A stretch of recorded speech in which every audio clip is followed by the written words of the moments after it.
World War II, one of the deadliest, most serious events in human history. But let's be honest, history isn't just tanks and treaties. In this video, we're diving into the funny, weird, and absolutely insane side of World War II that your textbooks never dared to mention. Let's start.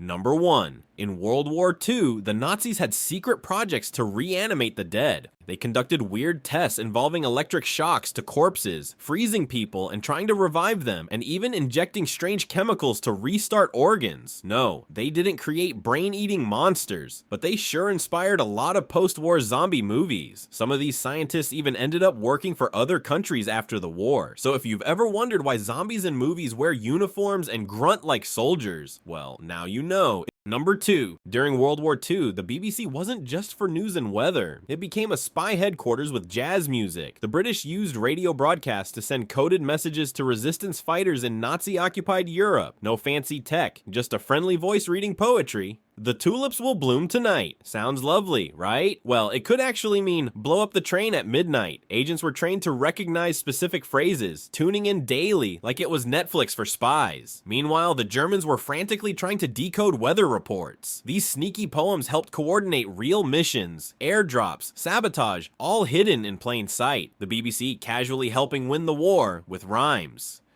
Number 3. Meet Sir Adrian WWII, aka the real-life Terminator of World War II. This guy was shot in the face, lost an eye, lost a hand, survived plane crashes, escaped POW camps, and still went back to fight. He once pulled off his own fingers when doctors refused to amputate. When asked about war, he famously said, "Frankly, I had enjoyed it." He looked like a pirate, fought like a tank, and had the luck of a cartoon character. If World War II had an action movie hero, it wasn't Rambo. It was Sir Adrian, the unkillable knight. Number 4. War and balloons? Yes, Japan once launched more than 9,000 Fugo balloons, loaded with bombs, which drifted from Japan to the United States. About 300 actually reached their destination, some as far away as Michigan. Most simply landed quietly or vanished, but one tragic incident in Oregon claimed the lives of a woman and 5 children. It was the only fatal attack on American soil by a foreign enemy during World War II. Number 5. World War II had spies, secret codes, and ducks. Yes, ducks. British intelligence once considered using trained ducks or geese to carry small equipment across rivers. Though the idea was shelved, German troops were still warned to be cautious of animals, especially ducks. Things got weirder when fake ducks were planted in ponds near occupied zones, stuffed with explosives. So German patrols were told, if a duck looks suspicious, shoot it. There's no solid evidence any duck was ever a spy, but one thing's clear, World War II was wild.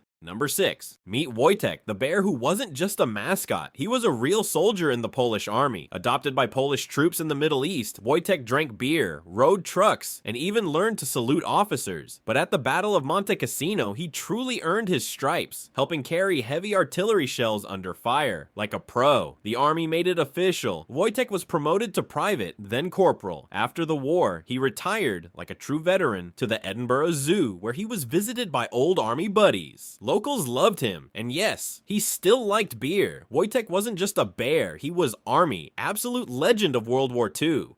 Number 7. In World War II, the US military tested a secret weapon that looks straight out of a comic book, the glove gun. Yep, a real gun, hidden inside a leather glove. Press a button in the palm, and boom, it fires a single bullet from the wrist. It was meant for close-range assassinations, particularly for undercover agents who wanted to look like they were going to slap someone, but actually shoot them. It was called the Sedgley OSS-38 glove pistol, and yes, it existed. Imagine meeting a spy who shakes your hand, and suddenly, you're shot. Ultimately, it saw very limited use, probably because wearing it made you look like a fashion disaster and a safety hazard.